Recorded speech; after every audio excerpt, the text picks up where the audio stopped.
ఒకటికి ఇది నచ్చుతుంది. చైర్మన్ గారి దగ్గర ఎవరు ఎక్కువగా ఇన్ఫ్లుయెన్స్ చూపెడతారో ఈఓ దగ్గర వాళ్ళ పంతను నెగ్గించుకునే ప్రయత్నం చేస్తారు. అంతే తప్పించి భక్తుడు రూట్లో ఆలోచించరు. నేను అబ్జర్వ్ చేసి నేను ఆ రోజున ప్రతిదీ లడ్డు ఇష్యూలు ఆర్గ్యుమెంట్ అయినా ఈ వీటిట్లో ఏదైనా సరే ఆడికేం తెలుసండి మనం లోకల్గా ఉంటాం అంటారు. అంతే తప్పించి లోకల్గా ఉండేటటువంటి వాడికి నీకు ప్రతిదీ ఇప్పుడు తిరుమల దగ్గర నేను అక్కడ చేసిన టైంలో ఏదో అక్కడ క్యూ లైన్కి బాగా లేట్ అయిపోతుందంట. అదేది టోకెన్స్ ఆగిపోయి ఉన్నాయి, సిస్టమ్ పనిచేయలేదు. అర్జెంటుగా పద మనం వెళ్దాం అన్నాను.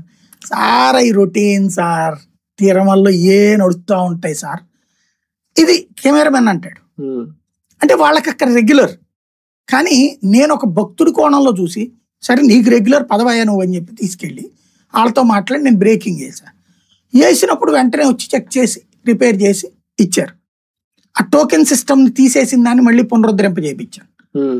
ఇదేంటి భక్తుడి కోణంలో నేను ఒక భక్తుడిగా వెళ్తే నాకు ఎట్లాంటి ఇష్యూ ఉంటది అనే దాన్ని నేను ప్రతి ఆలోచించేవాడిని ప్రతిసారి.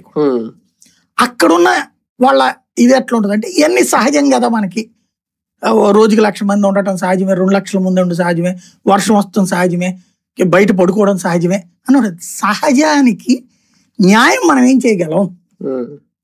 ఇప్పుడు అక్కడ దాని పేరు ఏమంటారు ఉట్టి అన్నప్రసాదం, ఇది దాంట్లోనే కాకుండా నేను అప్పుడు ఇంకో పాయింట్ రైజ్ చేసి ఇప్పుడు మంచినీళ్ళకి నేను లెక్క కట్టా. యాజ్ ఫర్ నామ్స్ ఒక రోజుకి ఒక మనిషి 40 లీటర్ల మంచినీళ్ళు తాగాలి. కొండ మీదకి వెళ్ళినటువంటి వాళ్ళు 40 లీటర్లు తాగలుగుతారా? 40 లీటర్లు కొనాలంటే అక్కడ బాటిల్ 1 లీటర్ బాటిలే కదా, 20 రూపాయలకు అమ్ముతారు. 40 × 20 800 రూపాయలు. నలుగురు ఫ్యామిలీ వెళ్తే 4 8 3,200 రూపాయలు.